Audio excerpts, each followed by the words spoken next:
Okay, good afternoon, everyone. Um, After the discussion of the normal probability distribution, the hypothesis testing.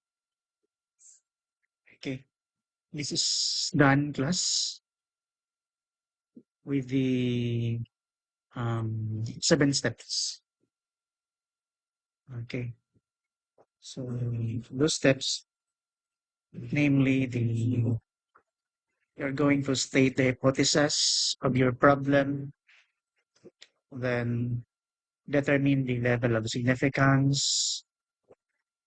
You are going to determine the formula to be used, that is the test statistic, the critical region discussed. It follows the formula number 3, class. And then you're going to compute this formula. Don't worry because we'll discuss this thoroughly. I would just want you to know these 7 steps mo ni ang i-follow sa testing the hypothesis. Then after that is your decision, and decision follows with the conclusion. Okay, step number one, state the hypothesis. Okay, there are two types of hypothesis, the null hypothesis and the alternative hypothesis. This null hypothesis is denoted by H sub O. Okay, nasa ubos ang 0. Is a type of statistical hypothesis that proposes no statistical significance. So, morning usual class nga giingon nga there is no significant difference kung ang gamiton is mga t-test, z-test, or ANOVA. Otherwise pod pag kanang correlate ka, imong usual diri nga gamiton is there is no significant relationship. Okay? Then another one is the alternative hypothesis denoted by H sub 1. Okay? This is a type of kanang hypothesis that proposes there is a significant difference or significant relationship. Okay, ang kalahian lang nila, class, ang null is there is no, while the alternative is there is. Okay? Okay, for example, tingnan niya ang pag-state, class, sa hypothesis. H sub O is there is no significant difference if mag-differentiate ka of variables. Pag mangita po kag relationship sa variables, so there is no significant relationship. Gamit niya ang relationship sa variables. And for the alternative is H sub 1, meaning there is a significant difference between the variables. Pag magamit kag correlation, imong statement there is significant relationship. Okay, next is the level of significance denoted by alpha. Okay? Don't worry, class, kay kining given man ni siya. Okay? Given yun na sa problem ang level of significance. Okay, that is sometimes also known as the confidence interval, the 90%, 95, and 99% confidence interval. Okay, corresponding for alpha, 0.1 kung 90%, 0.005 kung 95%, and 0.001 kung 99%. Because mo na siyang pag-compute sa percentage from alpha to confidence interval. Okay? Napod ni siya, class, sa table. Okay, mo na itong table. Okay. Dihaan, kita na to. Okay, nara. Morning, diri sa ubos, kining alpha na siya. Kini is 95%, the 90, and 91. Mo gina usually ang kanang gamit kayo sa stat. At ang uban diha is di na kayo na siya gamit. Ay, sorry. 99 di ay, not this one. Okay, so we have 90 for alpha, 0.1, 495, alpha 0.05, and for the 99 is alpha 0.01.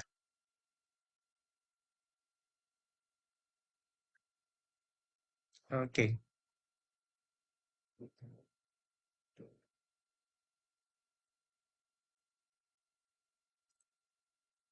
Okay, for the test statistic, it is ano, it is a number calculated from the test.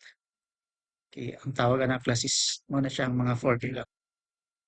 It is used to calculate the p-value of the results, hoping to decide whether to reject your null hypothesis. Okay, ang i-reject lang yun nato ang katulad yung null hypothesis. Okay. If you're looking to okay, kung atong lang taong diri mao ni ang actually the critical region. Okay, again this um test statistic natay table diri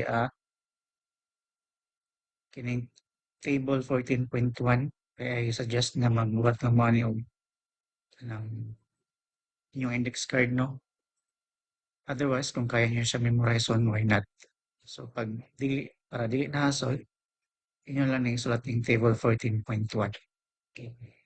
Makita na to diri class ang the test statistic are the formula. We have three formula na mo nitong gamiton to test to find the p-value. Okay? Then, balik ta. After the test statistic is the critical region. Kining critical region mo ni ang gitawag og rejection region. Ang i-reject lang nato diri ang HO. Okay? If mo ni ato ang critical region, then any value class nga naa diha paingon diha or na belong sa critical region, okay, ang i-reject nato diha ang HO. Otherwise, pag na-diri ang katong value di mo ma-obtain after the computing the test statistic, atong decision is do not reject HO. Okay? Mo ni ang may tabo plus kung one-tailed. Okay, one-tailed ang test. Okay, pag two-tailed na, meaning duha na ka-rejection region, duha na ka-echo. Diri kining assign mo ni ang non-rejection region, meaning dili na to i-reject ang HO. If na diri ang atong compute na diha kanang naka-shaded nga part, that's the time na i-reject na to ang HO. Okay, reject HO gyapon na siya diha. So there are two types of tests, the one-tailed and two-tailed. Okay, kung nang gay na kini ang one-tailed, kini ang two-tailed test. Nagdepende gyapon na sa problem class. Okay. Important reminder. Okay.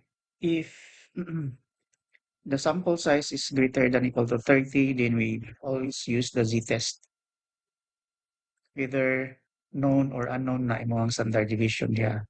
This is the population standard deviation. Or if less than siya, less than 30, pero known, meaning na ay population standard deviation z-test niya. Otherwise, mogamit ta og t-test. If less than 30, then unknown pa gyud ay moang population standard deviation. Okay, so nara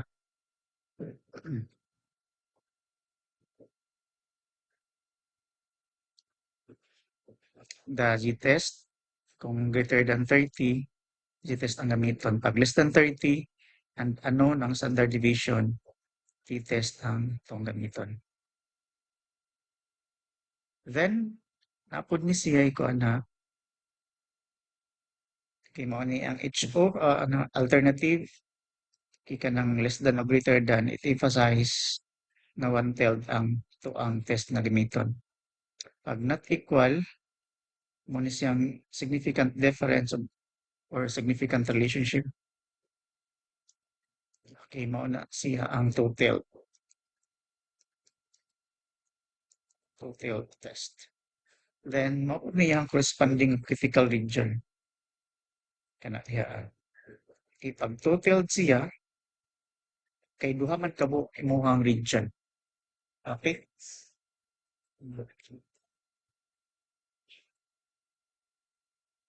Okay? Okay. Then, mo po ni class iyahang corresponding diri ang critical region, di ba? Total man, so di ba po ang iyahang critical region. Okay? For the null hypothesis, always gina siya equal. While the alternative, it can be less than, greater than, or not equal. Pag one-tailed, less than, greater than. Pag two-tailed, always not equal. Pero kung t-test atong gamiton class, mag-compute ta sa degrees of freedom, which is n minus 1. Okay? Okay, for example, a certain company wishes to know the mean weight of burning soy sauce received in about scheduled delivery. So, a random sample of 20. Okay? 20 ang iyang sample size. N is equals 20. The mean weight was found to be 8.8. Kinanatay mean. Kinatay mu equals 8.8 kilograms. It has been known that the standard deviation of all, meaning katong known ang katong iyahang standard deviation, which is 1.5 kilogram. Is there reason to believe that the mean weight of Bernoulli sauce is different? Kaya kanang word nga different diya class, it implies total. Okay? Meaning ang atong each one diha is ang katong mean ay not equal to 9.0 kilogram. While the each one, each sample, the mean is equal to 9.0 kilogram. Then the alpha is denoted by, given by 0.05, meaning that is 95% confidence interval, or alpha equals 0.05. Okay. Okay, so to solve that, i-follow na from 7 steps. Step number 1 is we're going to state the hypothesis. Okay, muna din class ang null hypothesis and the alternative hypothesis. Meaning, pasabutan ni class total test ang atong gamiton. Kaya dili man siya less than, di po siya greater than. Okay, total na siya. Then, step number 2, determine the level of significance. That is 95% confidence interval or 0.05 alpha. Alpha is 0.05. Okay? Then, to determine the test statistic, okay, mo ang mga given. Kanang n equals 20. Okay, ilang taon na ito siyang table. 14.1. Okay, mo siya. Okay. Dili ta magamit kung greater than 30. Then, unknown ang iyahang standard population standard deviation. Then, kuhaon din nato iyahang degrees of freedom, which is n minus 1. Okay. So, isulat lang ni class. Step number 3. After determining the formula attributes. Then, the critical region. Nagyan ko na sa table. Okay, since kini man natong gigamit, kana nga itong gigamit nga HO sa alternative, kay maupod niya corresponding na katong critical region. Sulat ra gyapon na. Kinara ha. This is the critical region na nasa table. Then, i-compute na to ng T alpha over 2. So, over 2. That is T 0.05 over 2. That is T 0.025. Then, to determine the degrees of freedom, n minus 1, we have the V. Sorry. Okay, V equals 19. Kinagya po na natin table na class. Okay, narang table.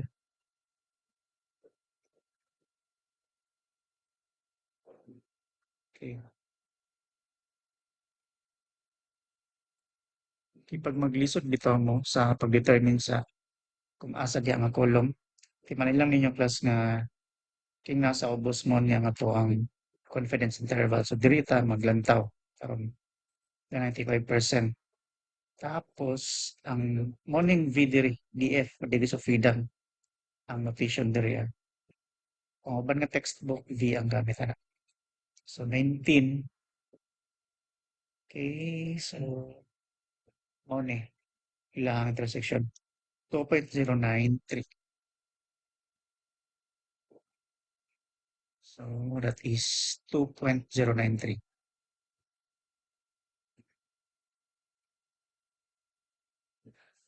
Okay? The answer now is kini 2.093. Sa table lang ikan na. Then, i-compute na to tong T. So, that is 8.8 minus 9.0. Okay, i-compute na ko nang sa taas. Na mo negative 0.20. Then 1.5 over the square root of 20. Okay, n sa diyan. 0.3354. Then the answer is negative 5963. Then step number 6, the decision.